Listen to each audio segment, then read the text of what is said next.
Alhamdulillah, wassalatu wassalamu ala rasulihi alkarim wa ba'd. Tunaendelea na sehemu yetu ya 7 katika mtiririko wa somo letu la uandishi wa hadithi za Mtume sallallahu alaihi wasallam, au anasema tarikh tadwini sunna. Lakini kabla yote, kwanza nikukaribisheni na nikuamkieni maamkizi ya Kiislamu. Assalamu alaikum wa rahmatullahi wa barakatuh. Nadhani baada ya kufahamu juhudi za khalifa wa Kiislamu Omar ibn Abdul Aziz na juhudi za aliyeamrishwa kusimamia zoezi hilo Muhammad bin Muslim ibn Shihabi Az-Zuhri, ambaye alifariki mwaka 124 na khalifa yule alifariki mwaka 101. Sasa ni vizuri tufahamu kwamba, ama kwanza sio tufahamu tu, tufahamu na tuelewe kwamba uandishi wa hadithi rasmi umeanza mwishoni mwa karne ya kwanza, ndio sema raasul mia, yani kichwa cha 100, maana yake ndio ile 1 ya hijiria ya Mtume mpaka kabla ya 100 kumalizika, pale juhudi za uandishi rasmi zilianza rasmi kabisa pale. Nadhani ile swala muhimu la kufahamu, lakini uliendelea uandishi huu mwanzoni mwa karne ya pili, ambaye ni 200 na kidogo, ni karne ya pili, ukaendelea pale na hali ikaendelea. Sasa huu uandishi ulivyokuwa unakwenda, zinaandikwa hadithi, zilikuwa zinaandikwa katika mtindo wa namna gani? Ni kwamba walikuwa na tabia moja, hawaandiki hadithi isipokuwa wanaandika na sanadi yake. Tunaposema sanadi ni vizuri tufahamu hizi terminologies, tufahamu kwamba, au mustalahati. Unasema hadithi manake ni matini. Matini ndio yale maelezo yenyewe ya Mtume sallallahu alaihi wasallam, sawa yanaeleza maneno aliyoyasema Mtume ama sallallahu, au yanaeleza matendo aliyoyatenda Mtume sallallahu, ama yanaeleza jambo lilifanyika mbele ya Mtume akalikubali, akaliridhia jambo lile. Hii inaitwa ndiyo matini. Lakini hadithi ina sehemu ya pili ambayo ni sanadi. Sanadi ni ile chain manake ni silsilatu rijali almuwassila ila sanadi, ni mtiririko wa wapokezi wanaokufikisha kwenye sanadi.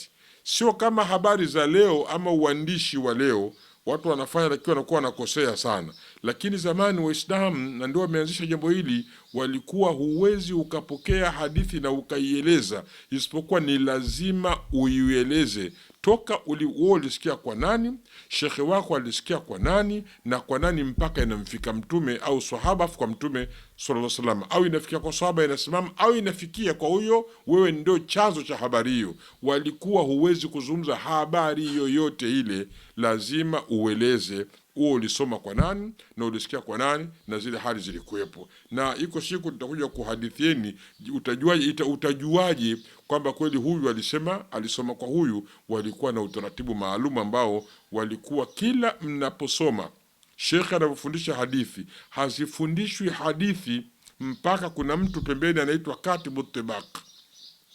Huyu katibu tibaq kazi yake yeye ni kwanza ni kuandika, kuorodhesha wote waliosikia hadithi kwa shekhe yule, mahala fulani, siku fulani. Wakishaorodhesha vile, shekhe anafundisha, yule anaziandika hadithi zote pale katika daftari zao za zamani, halafu baadaye inakunjwa ile, shekhe anaihifadhi. Kwa hiyo ilikuwa ni rahisi, ukitaka kuanza kujua nani walisoma hadithi fulani kwa shekhe fulani na lini, ukirudi kwenye katasi ile unakuta hali kama ile. Kwa hiyo ilikuwa ni kwamba hamna na kufanya. Kwa maana hiyo ilikuwa unapohadithia tu lazima useme kwa fulani, kwa fulani, kwa fulani, na wale wakitrace walikuwa wanajua, wanawazoni. Sasa hapa kwa mtindo huu vilidhihiri vitabu vingi tu, hadithi nyingi sasa zilidhihiri, na watu vitabu vikaandikwa katika madaftari, kama nilivyosema, na zikakusanywa na sanadi zake, yani hadithi matini na sanadi, wale wapokezi fulani kutoka fulani mpaka kwa Mtume, na hadithi inaandikwa, zilikuwa zinaandikwa katika sura ya namna hiyo. Sasa na hili lilitokea kwa sababu gani? Kama nilivyosema toka mwanzo, ile hali ya watu kuwa si wa kweli katika kujaribu kutia uongo. Na ndio maana nakwambia wenyewe na lugha yao anasema mmoja wa wanazuoni wakubwa, lam yakunu yasaluna anil isnad, walikuwa hawaulizi isnadi. Mwanzoni kabisa ilikuwa zinaeleweka vizuri tu, ilikuwa ni ukweli moja kwa moja, lakini nilivyoanza tu zile fununu za ukorofi fulani, basi anasema falamma waqa'atil fitna, ilipotokea ile fitna, ni majaribio watu katika dini kuingiza tofauti na kadhalika, qalu, walisema wanazuoni, sammu lana rijalakum, tutajieni sasa watu ambao mmepokea hadithi kutoka kwao.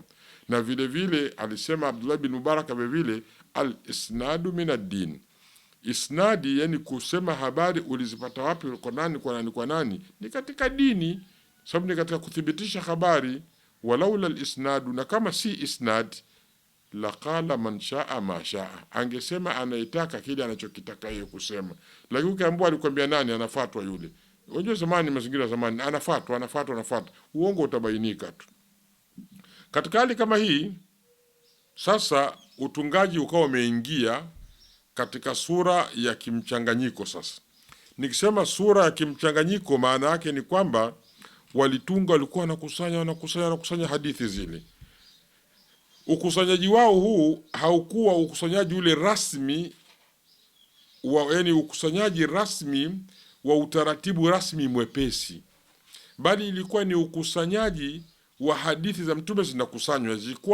Kuna hadithi za zaka, za swala, za saumu, za mambo ya mirathi, labda mambo ya jihadi, mambo mbalimbali. Zilikuwa hadithi hizo zinakusanywa humo katika vitabu vyao. Na mtu wa mwanzo, inasemekana wa mwanzo kabisa aliotunga kitabu chake na akakusanya hadithi, anaitwa Abdul Malik ibn Abdul Aziz bin Juraiji al-Basri.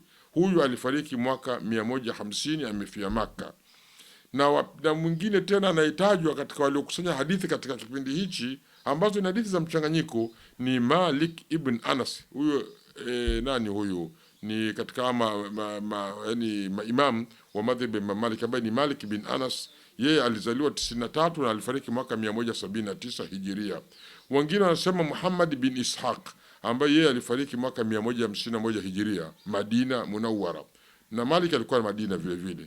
Lakini vile vile kuna mtu anaitwa mwanazuoni Muhammad bin Abdurrahman bin Abi Dhi'bi, ambaye alizaliwa mwaka 80 na akafariki mwaka 158 Hijiria. Naye alitunga Muwatta, tena wanasema ni akbar min Muwatta Malik, ulikuwa ni mkubwa kuliko ile Muwatta wa Imamu Malik. Mwingine tena katika waandishi wa hadithi alikuwa ni Ar-Rubai bin Subai, yani waliotoa kitabu Ar-Rubai bin Subai, ambaye amefariki mwaka 160. Na mwingine ni Said bin Abi Aruba, huyu naye amefariki mwaka 156. Mwingine ni Hamad ibn Salama, ambaye amefariki mwaka 167 Basra. Hao wote walikuwa ni Basra, ndio wataja nyuma hao. Halafu mwingine ni Sufyanu Thauri, huyu alizaliwa 97, kafariki mwaka 161 Kufa, mji wa Kufa ambaye ni Kufa ni Iraki huko. Na mwingine akiitwa Ma'mar bin Rashid al-Azdi, huyu kazaliwa 95, kafariki 153 Yemen. Huyu ni alikuwa shekhi wa Yemen. Na mwingine ni Imamu Abdurrahman bin Amr al-Auza'i, huyu kazaliwa 88, kafariki mwaka 157 Hijiria, Sham ni huko Palestina na Syria na kadhalika. Na kuna mwingine tena katika walioandika ni Abdullah ibn Mubarak, kazaliwa 118, kafariki 181. Huyu alikuwa katika mji wa Khurasan. Khurasan maeneo ya huko Irani kwa hivi sasa, maeneo ya huko. Halafu mwingine akiitwa Hushain ibn Bashir, kazaliwa 104, kafariki 183. Huyo alikuwa ni mji wa Wasit. Wasit ni maeneo huko ya Bukhara huko, yani Ulaya Mashariki huko hivi sasa wanasema, njia kwenda Urusi huko. Na mwingine akiitwa Jarir bin Abdul Hamid, huyu kazaliwa mwaka 110, kafariki 188. Alikuwa ni mji wa Reini huko kwa Ulaya Mashariki wa leo. Na Abdullah bin Wahabi kazaliwa 125, kafariki 197. Huyu alikuwa Misri. Kisha baada ya hapo ndio walikuja wengi, sio wakaanza kuwa nao wanaandika, lakini hawa ni wale mashuhuri walioripotiwa, walikuwa na vitabu vyao. Sasa ni vizuri tufahamu vitabu vya hawa niliowataja vilikuwa katika tabia gani. Tambihi, vitabu hivi vilikuwa katika tasnif wenyewe wanaviita, au musannaf au majami aljami au almajami. Ni aina ya vitabu vinatungwa, kila kitu kinakusanywa humo.